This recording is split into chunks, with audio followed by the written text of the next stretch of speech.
we didn't have a shoot schedule for Sunday, so I wanted to make sure that we took a moment to acknowledge and congratulate my beautiful Liverpool on lifting their 20th league title, their second Premier League. Liverpool are Premier League champions. Mo Salah, Virgil van Dijk, Trent Alexander-Arnold, Alisson, Harvey Elliott, Ryan Gravenberch, Luis Diaz, Cody Gakpo, Darwin Nunez, Arne fucking Slot. And the legacy of Jurgen Klopp and all these wonderful Liverpool players have been crowned Premier League champions in a year where many people did not pick this team to lift the trophy going into the season. Talks were about Manchester City and Arsenal, but it's Liverpool showcasing that experience, that consistency, and incredible ability to play the beautiful game of football, bro. Because this entire year, despite what's happened, in that final against Newcastle in the Carabao Cup, despite what happened in the UEFA Champions League against PSG, Liverpool still remains one of the best teams in the world, showcasing the high level that they can play at and just entertaining, Liverpudlians, Anfield, and the players themselves. Mo Salah with an incredible performance this entire year.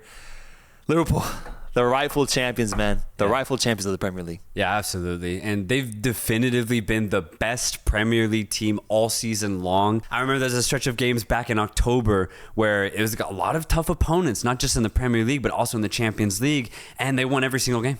And it was like a 10-11 game run where they didn't drop a single point. And back then in October and November, that was enough for me to be convinced that there's not a better team in England to vie for the Premier League title other than Liverpool FC, bro. And they just showcased their ability, losing a crazy knockout match against PSG, the next best team in the competition, in my opinion. And here they are destroying Tottenham 5-1, really showcasing their offensive ability and proving that they are the best team in England. So what a way to do it. Mo Salah having probably the best season of his career, which is crazy to say considering he had that 4 years ago. Or 5 years ago. Well, his debut season too, you could argue. Absolutely insane. 28 goals, 18 assists. Ridiculous numbers for Mohamed Salah. But, I mean, Liverpool, bro, they've been so good this year. I can't name any other team that would have deserved it. It just wasn't even close at the end of the day because you look at the points in the table right now. Liverpool got over a 10-point lead back in February. Damn.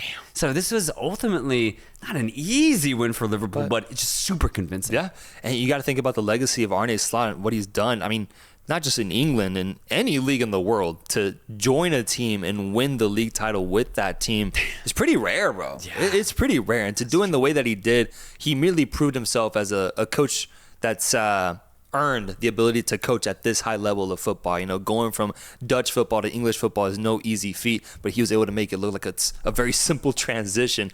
Credit to him. Yeah. And on the topic of Liverpool and what this title means, it's their 20th league title, 2 Premier Leagues, right? So not a lot of Premier Leagues, but they won a lot back in the 80s and the 70s, I believe.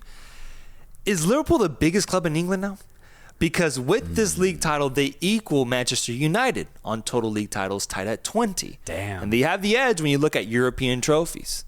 Does this victory make Liverpool the biggest club in England? Damn. Man. Obviously, I'm just looking at recency bias over the last 15 years. And if you ask me this question, I would actually say Manchester City, considering how they've dominated over the last 15 years. They finally got their Champions League win as well. Biggest in England over all of time, though? I mean, City's cute, but this is history. This is history, so I can't count City. But United has, I believe, 12 Premier League titles specifically. Mm-hmm. So if you value modern football a little bit more, then you would still say you would say United in the league sense, but they have way less Champions League trophies. Right.